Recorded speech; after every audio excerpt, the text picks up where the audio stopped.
the elimination of cervical cancer is within our reach. World leaders have been urged to support access to HPV vaccines for all girls in all countries, as well as to enhance access to screening and treatment for all women who need it. Elizabeth Atieno now tells us more.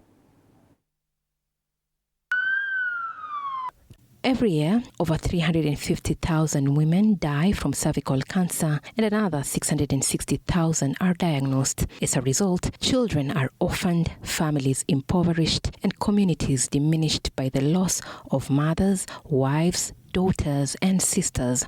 And yet, unlike most other cancers, almost all these cases and deaths can be averted by the use of powerful vaccines like the HPV vaccine. And now, the World Health Organization has confirmed that should all countries embrace these treatment and prevention tools, then cervical cancer could become the first cancer to be eliminated. Some high-income countries are already close to elimination, reporting fewer than 4 cases per 100,000 women.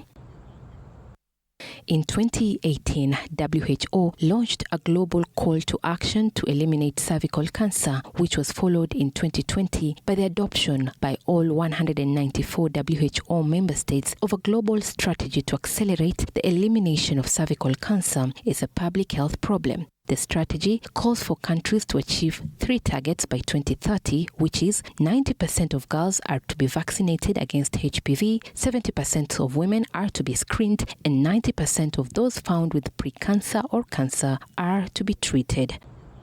Bhutan has already reached the 90-70-90 targets, the first to do so in the Southeast Asia. Since the introduction of the HPV vaccine in 2011, Rwanda has reached vaccine coverage of 90% and has since announced its national goal to reach the 90-70-90 targets 3 years ahead of schedule by 2027.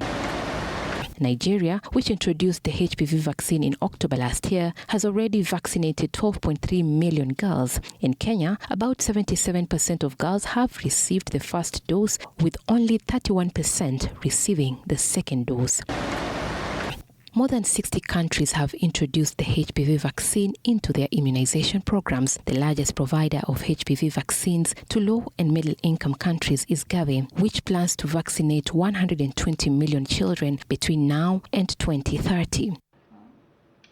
The World Health Organization has equally confirmed that several countries are also investigating the use of artificial intelligence to enhance the accuracy of screening in resource-limited settings when women are found with precancerous lesions. Many are now treated with portable battery-powered devices, which can be operated in remote locations. Elizabeth Atieno, TV 47.